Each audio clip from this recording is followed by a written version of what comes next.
The Six Nations kicked off with a couple of big blowouts. There was a huge boil over in the Rugby Europe Championship. And the Wild Knights continue their dominance in Japan League One, Division 1.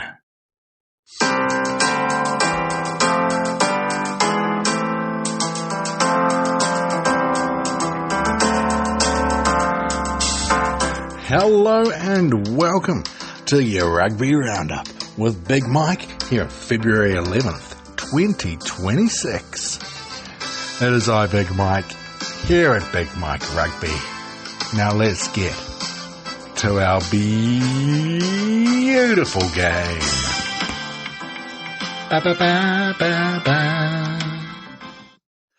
Also coming up on this episode, we have games coming up in the top 14, and Super Rugby Pacific is starting, baby.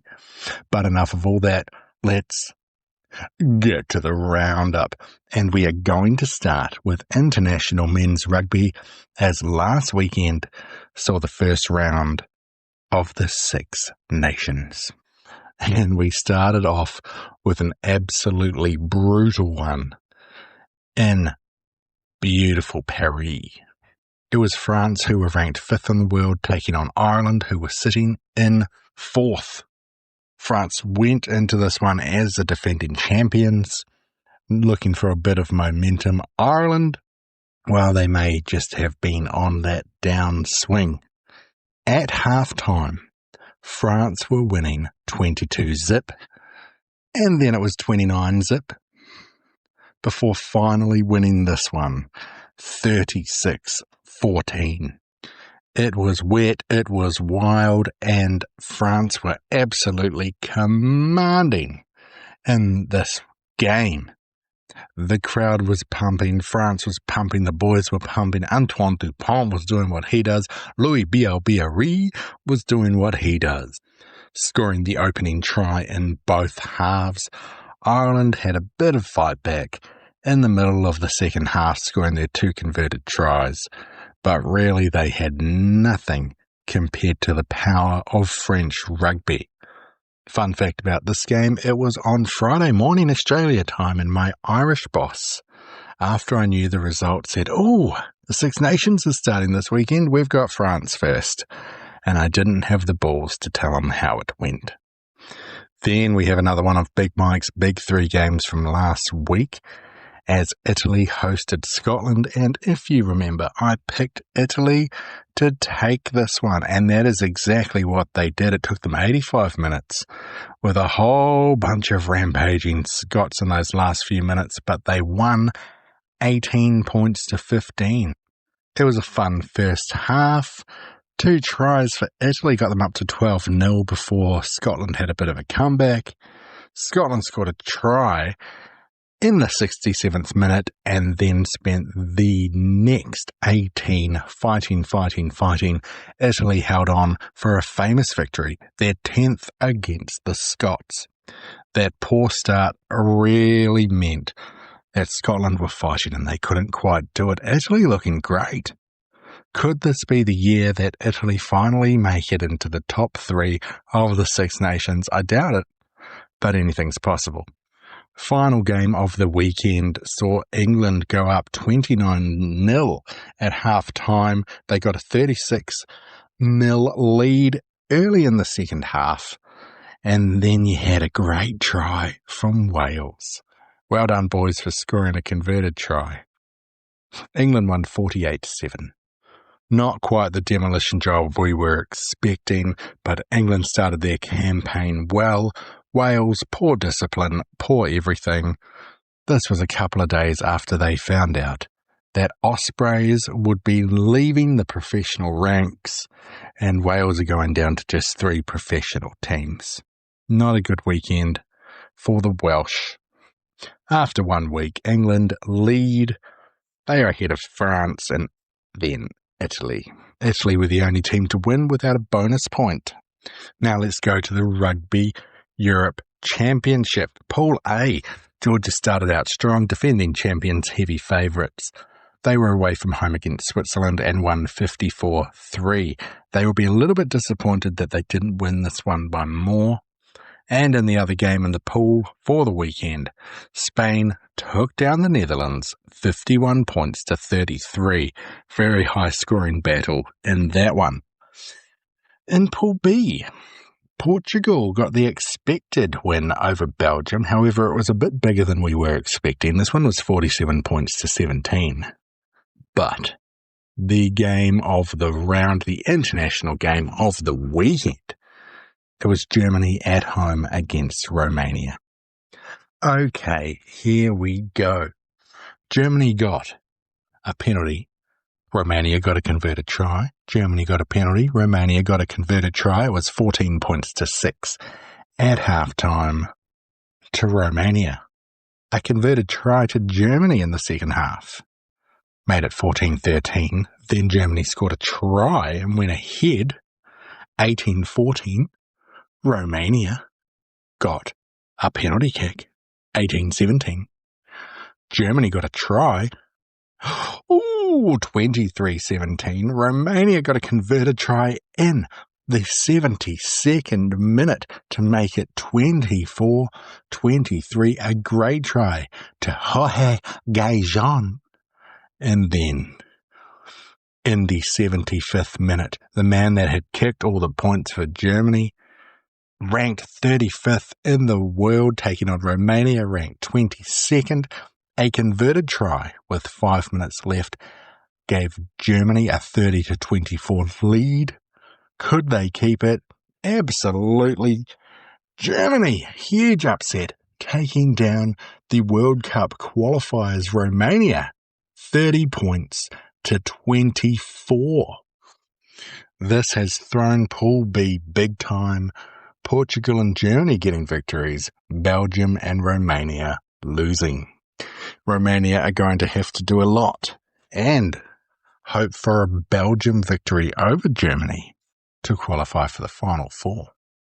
Domestic rugby now, there was no Champions Cup, no Challenge Cup, no URC, no Top 14, but we did have the Premiership Rugby Cup in England, because obviously the Premiership is taking a break for the Six Nations.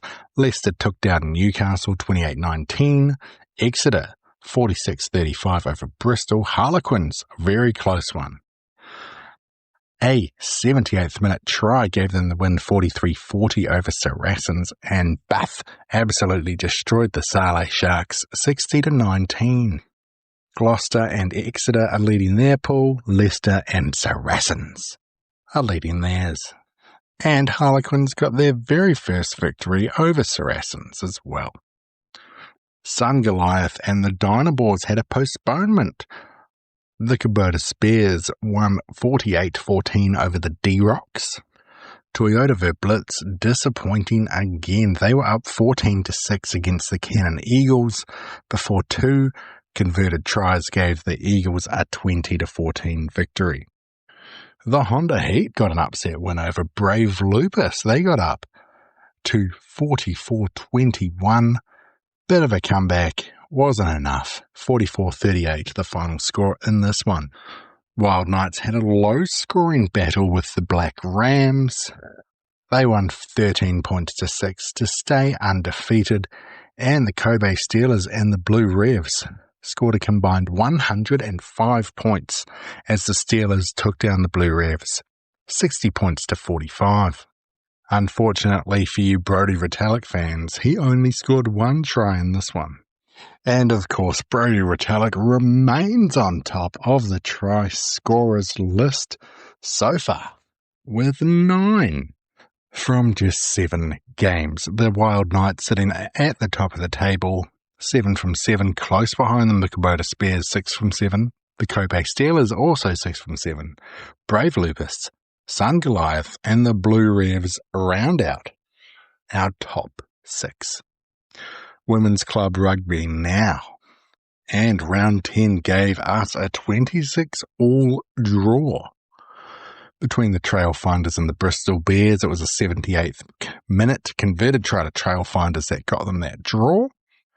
Gloucester Hartpury got another bonus point victory, this time 22-7 over the Salé Sharks. Leicester Tigers continue their woeful season, but this one was close. They did lose to Saracens. It was 81-0. And another draw as the Exeter Chiefs drew with the Harlequins 38 all. An unconverted 86th minute try to the Harlequins got them the draw. Missed conversion. Couldn't get the job done. Gloucester Hartpury still top of the table, 9 from 9, maximum points. Saracens are behind them, 8 from 9. Harlequins and the Exeter Chiefs round out our top 4. To the 7 series now, where we went to Perth. Let's start with the women, where New Zealand and Australia once again went undefeated through their pools. In the semi-finals, New Zealand took out France 34-14, and Australia beat the USA 26-5. France won the third place playoff 21-14, and New Zealand disappointed the Australian fans in Perth, winning their final 29-7. Tables after 4 rounds. New Zealand women on top, 3 victories from the 4 events. The Australians are behind them, 1 victory in the events and 3 second places. USA and France round out our top 4. And we finally, in the men's, had a repeat victor from one of the earlier events. Our semi-finalists, Fiji, took out New Zealand 35-0. South Africa disappointed the Aussies 28-12. In the third place playoff, though, Australia did get some redemption, beating New Zealand 12-10. And in the final, a nice close final, it was a kick that was the difference. South Africa winning their second event of the year, 21-19. That second place, though, keeps Fiji top of the table with 2/3 a win and a second place. South Africa are behind them, closely followed by New Zealand.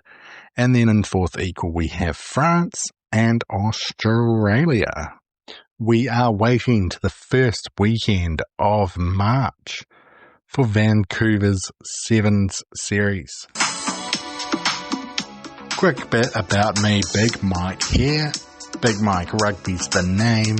Instagram, TikTok. If you want me to talk about any games, any teams, any competitions, just reach out and I will do my best. Comment under where you are listening to the Roundup. Let me know how you're feeling. Give me some engagement, baby. Great feedback on Spotify this week from a loyal listener who thinks that Georgia Miller in the New Zealand's women's sevens team is the best player in the world. And you know what, Mr. Raspberry? I happen to agree. News-wise, as I mentioned, Ospreys are done.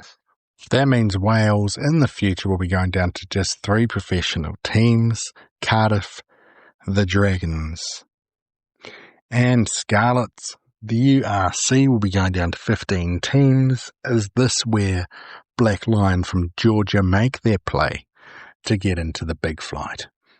Who knows? Anyway, let's talk about the beautiful rugby coming up this weekend. And we will start with the second round of Six Nations action. First game of the weekend sees Ireland, who got demolished last week, at home against Italy, who will be riding a high after taking down Scotland. Ireland need a win in this one. There is still a possibility for them to win the comp, especially if England beats France and Ireland beats England. Could be a 3-way wins and loss tie at the top, just like last year. Italy, though, hey, you beat Scotland, why not Ireland? Second game of the weekend, Calcutta Cup action. Scotland are hosting England. As much as we'd love to say that the Scots have a bit of a shot in this one, they lost to Italy, they'd be wounded, and they are taking on the most informed team in the world, thinking that England are going to take this one. Not too comfortably, but comfortably enough. Maybe somewhere between 10 and 15 points. And then, Wales. You faced England round 1. Now it's time to take on the team that scored 29 unanswered points against Ireland. Wales are hosting France. Oh, hey, can France score as many points against Wales as England did? Maybe that's the competition we're looking at. Game of the weekend. Ooh, out of these 3. Ireland, Italy. It's week 2 of the Rugby Europe Championship. Pool 1, Spain hosting Switzerland. And the Netherlands, can they get a victory? They did score 33 points against Spain, but they did concede 51. How are they going to go when they host Georgia? Then Pool B, which thanks to Germany is all up in the air. We got Germany taking on Portugal in a top-of-the-table clash, and Romania taking on Belgium. Hey, Belgium, this could be your shot. Take it. And we've got some top 14 action this weekend too, obviously missing all the top French stars. Friendly reminder, Toulouse sit on top of the table, followed by Pau, Bordeaux, Montpellier, Stade Francais Paris, and Toulon. Our games this weekend, Bordeaux hosts Castres, Bayonne are taking on Racing 92, Lyon versus the hapless Montauban, La Rochelle versus Montpellier, Perpignan versus Pau, Toulon versus Clermont, and Stade Francais Paris are taking on Toulouse. Not that anyone cares, but the Premiership Rugby Cup games this weekend, Harlequins are taking on Northampton, Exeter versus Gloucester, Saracens versus Leicester, and Bath versus Bristol. But you know what competition I missed? French Pro D2. Vannes sitting on top of the table, followed by Provence, Colomiers, Valencia-Romans, Oyonnax, and Brive. And my beloved Vannes will be taking on Carcassonne. We've got Nevers versus Colomiers, Provence versus Oyonnax, Béziers versus Grenoble, Soyo-Angoulême versus Stade Montois, Dax versus Aurillac, Valencia-Romans taking on Briare, and Brive again. Japan League 1 Division 1 Round 8, top of the table, Saitama Wild Knights are taking on our disappointing Toyota Vert Blitz. Intriguing contest as Brave Lupus take on the Kobe Steelers. Other dominant team, the Kubota Spears, are taking on the Blue Revs. We've got the Dynaballs versus the Honda Heat, and the D-Rocks versus Sun Goliath. And then, oh boy, here we go. It is the return of Super Rugby Pacific, my favourite competition with my favourite team in the world, the beautiful Blues. Let's take you back to last year, as in the final, the Crusaders beat the Chiefs 16-12. Now let's look at some of the movements between the teams, the 11 teams going into the 2026 Championship. The Blues will be without Rico Ioane, who is on that short-term deal in Leinster. They have also lost All Blacks Mark Talea and Harry Plummer, and Angus Ta'avao. Ricky Riccatelli, their solid hooker, has also left. Adrian Choate, one of the greatest unsung heroes in Blues history, is playing in Japan. Names that they have brought into the side include Bradley Slater, a very solid hooker, and from Toulouse, Peter Aki. And Peter Aki has been named in the number 12 jersey this weekend. Brumbies have brought in Jared McLeod, who made their big debut in last year's Lions tour for their Pacifica Indigenous squad, and Tane Edmed, the Wallaby from the New South Wales Waratahs, but they have lost a bunch of big names, including Tom Hooper, Len Ikitau, Ben O'Donnell, Jack Debrezini, who was their backup number 10, and Noah Lolasio. The Chiefs' big signing for 2026 was Kyron Taumoifalau from Moana Pacifica. They also picked up Tyrone Thompson from the Newcastle Knights. But the list of players that have left include Anton Leonard-Brown. He's gone to the Kobe Steelers. They have also lost Sean Stevenson, the Firecracker. who has gone permanently to Japan. The Crusaders, who will be playing in their new stadium. Oh, it's a beautiful looking stadium too, that can withstand an earthquake. Big player coming into the Crusaders this year. Coming back, Lester Whainga-Anuku. Levi Aumua has left, he's gone to Japan. And of course, James O'Connor, that huge Australian legend from last season, is playing for Leicester. As always, the Fijian Drua have lost a bunch of players to France, including Celestino Ravutamandra, one of their great firecrackers on the outside, solid number 10 Caleb Muntz, and their hero, their captain, the Fijian captain, Tavita Ikanivere. Fun couple of names coming into the squad this season, though. We got Manasa Mataele, the Fijian legend, and Isaac Fines-Leawasa, who used to play for the Wallabies, the halfback from the Western Force. Speaking of the Western Force, who have they brought in? They've got Darby Lancaster coming in from the New South Wales Waratahs. They've actually signed a couple of players from Dogos, from Super Rugby Americas, a couple of Argentinian players, and George Bridge, former All Black. Players out of the force this year include Nick White, who has retired, I believe, even though he came back a few times last year, and Harry Potter, who will be playing for the Gryffindor Waratahs. Highlanders have brought in Angus Ta'avale from the Blues to add a bit of power in their engine room, and from Leon and the Pumas, Thomas Lavanini. Players out include Sam Gilbert, who is such a solid number 12 for them the last few years. And in recent news, we have heard that Fabian Holland, the breakthrough player of the year last year in the world, has done something to his shoulder, and he will not be playing again until August. Their best player will be out for the season. The Hurricanes, bringing back Geordie Barrett from his breakaway last year in Leinster, and also a curious one, Warner Dearns, a Kiwi who plays for Japan. He's been in Japan. He's a great middle of that scrum, playing lock. Warner Dearns. Players out. Not too many big players out for the Hurricanes this season.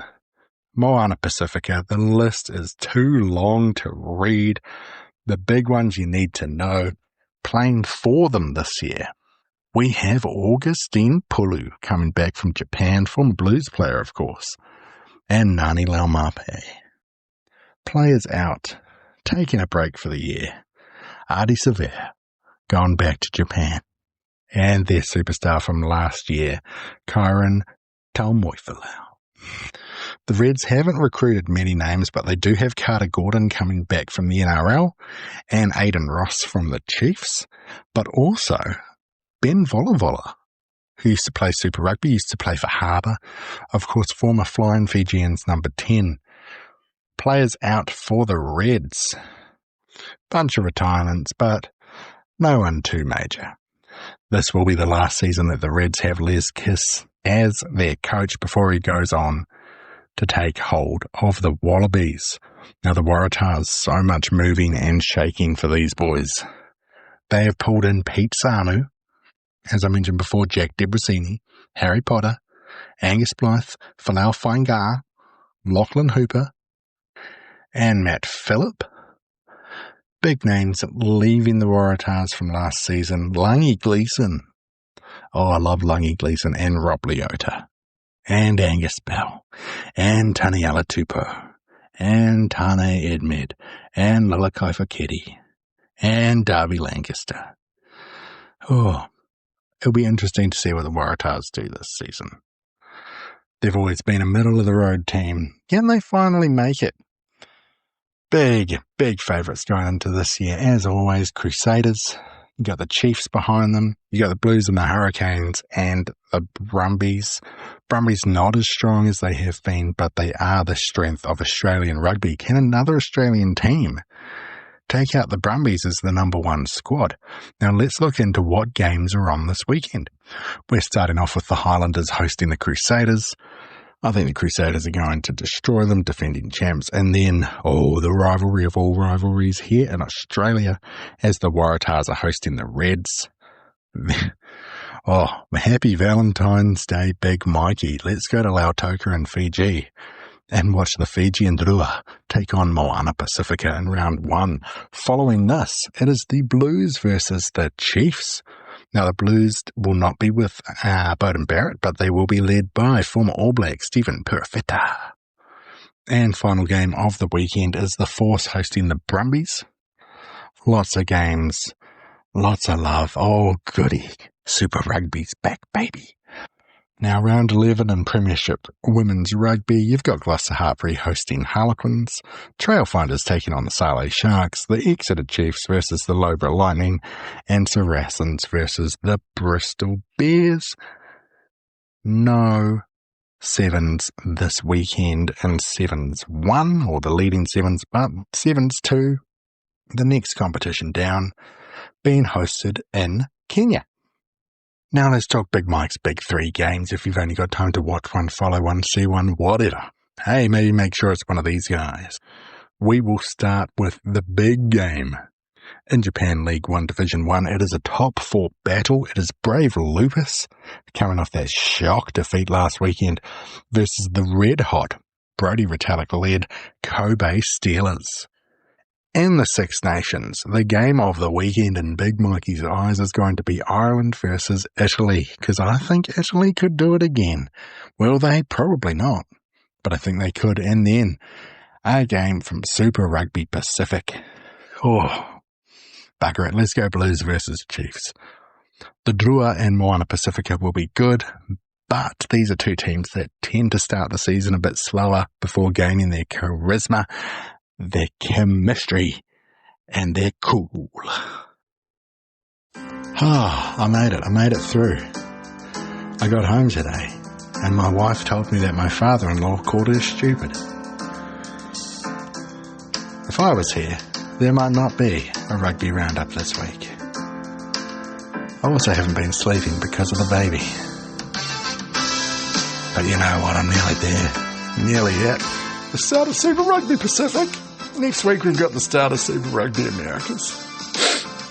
We're so close, boys and girls. Have a beautiful week and watch some beautiful rugby, eh? Go on then.